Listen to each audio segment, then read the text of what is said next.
Hi there guys, and I would also like to say thank you so much to my anonymous gifter. This was sent yesterday, and this is the Game of Thrones colouring, but the official one by HBO, and this is absolutely incredible, and I did not anticipate how incredible this actually was. So there are two out there on the market. One's the unofficial and one's the official. This is the official HBO. Now you can see here how this comes. It is quite a large sized squared book, and it's got the imagery from the show that is very lifelike to the actual characters in the actual show. Now, I've always had a little bit of an irk about things that are mimicked or based on shows, because we're very much referencing and comparing to what it really looks like. We've got a comparison and we tend to do that. A lot of them do not live up to that in my eyes. This totally does. So I'd like to send a huge thank you to whoever this gifter was. If you'd like to come forward, I can then name you in my next stream, but thank you so much. So I'll do a quick flip through of what the contents are. If you're a Game of Thrones fan, this is an absolute must. Even if you don't colour it, for the imagery alone, this is incredible. So it's going to be really hard for getting the whole thing into the screen because it is that large. So you open up and you've got this gold side, which is on the back of the original front cover, and then you've got the Game of Thrones opening page. This is made by Chronicle Books in San Francisco, and it's done by HBO, sorry.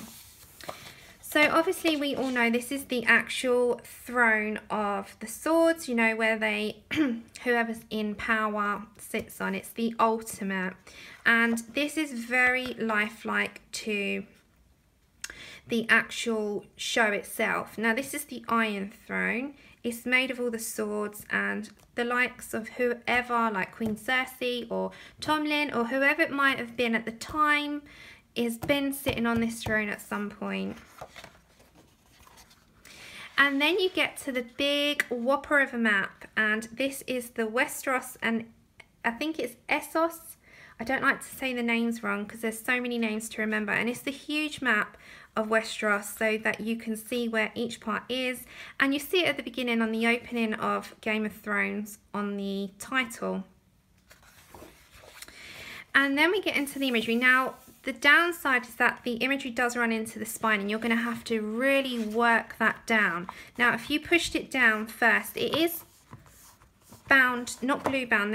There's a thread, so you can see that. Now, you're going to have to just push that down and give it a good little push down if you want to do the double pages. But you can see what I mean. If I zoom you in just for a moment, you can see how alike that is to, I call him Sean Bean, Sean Bean, so we know him as Ned Stark, and you can see how much that is really like him. So in terms of imagery, there is a good comparison to the real thing and the image that is in the book. So I'm going to zoom you back out, guys, and we will just continue to flip through. So ignore the shaking for a second, it's just where I've touched the screen. This is Winterfell. This is where Ned Stark and the Starks lived. So this is King's Landing, and this is very picturesque and very, very like the Game of Thrones series. And then we have the Three-Eyed Raven, which we know what that's about. If you're a fan of the show, you'll know exactly what I'm talking about. And then we've got Sansa Stark. Now, again, I mean, she's absolutely stunning. I've always been a fan of Sansa, and she is very much like the portrait if we were to look at a photograph. So when she's done and coloured in, she's going to look amazing. My particular favourite is Mr. Jon Snow and Ghost, so the wolf. Now this is again amazing. Comparison wise, it's like no other. It's incredible. Then we've got the Great Hall in the Red Keep.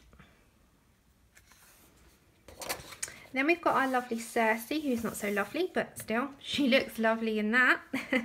And then we've got Jaime Lannister. As you know, these two are brother and sister, and they are also lovers. So there's quite a lot happening in the show. Then we've got Dragonstone.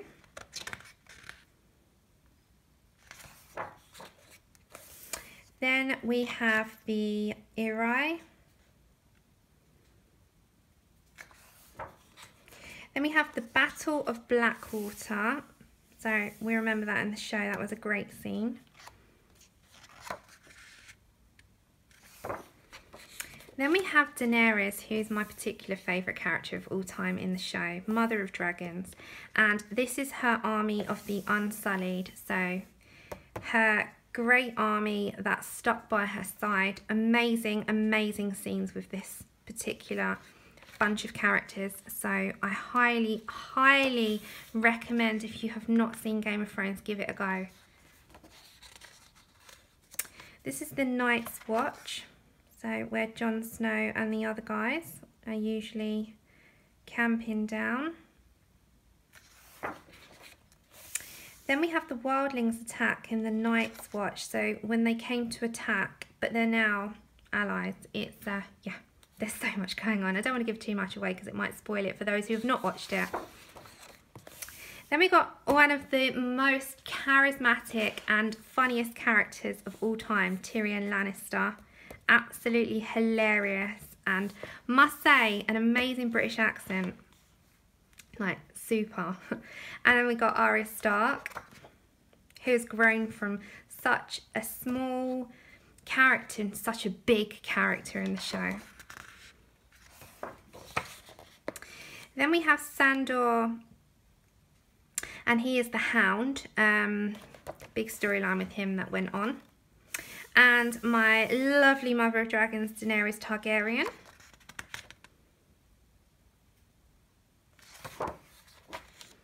Then you got the dragons. So this is one of Daenerys' dragons of 3. Then we have the Oberyn, who huge scenes with him. That was amazing. And Joffrey, who was an absolute bleep. He was awful, but great characters.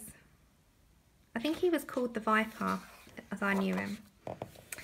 This is the White Walker army, so the dead. The White Walkers are the dead, and they're coming. That's where the big battle is going to happen on the last season of Game of Thrones. Then we have Daenerys on her dragon. And you've got these motifs in the side of the dragon, so she's got 3. There is a 4th one there, but that's just, I think, for the filigree border to complete, you know, the image.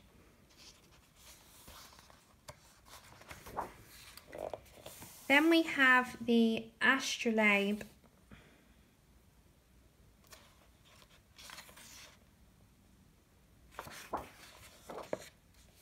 Then we have the giants and mammoths from Beyond the Wall. Again, you have to really flatten down in the binding to be able to see. And you can do that, it just takes a little bit of manoeuvring. Then you have Bravos or Bravos.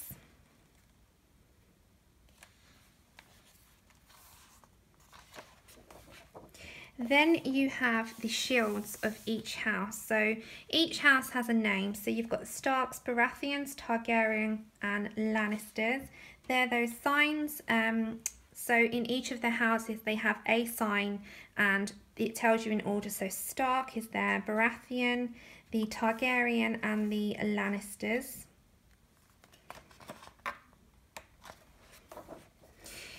This is an amazing image. This is so true to the scene. This is the Night King, and he is the king of the Night Walkers.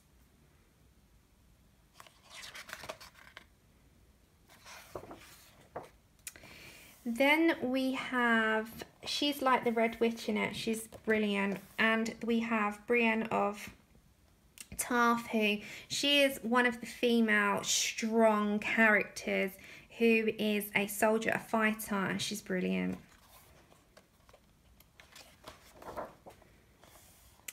The Sons of the Harpy. So they're quite mysterious with their masks.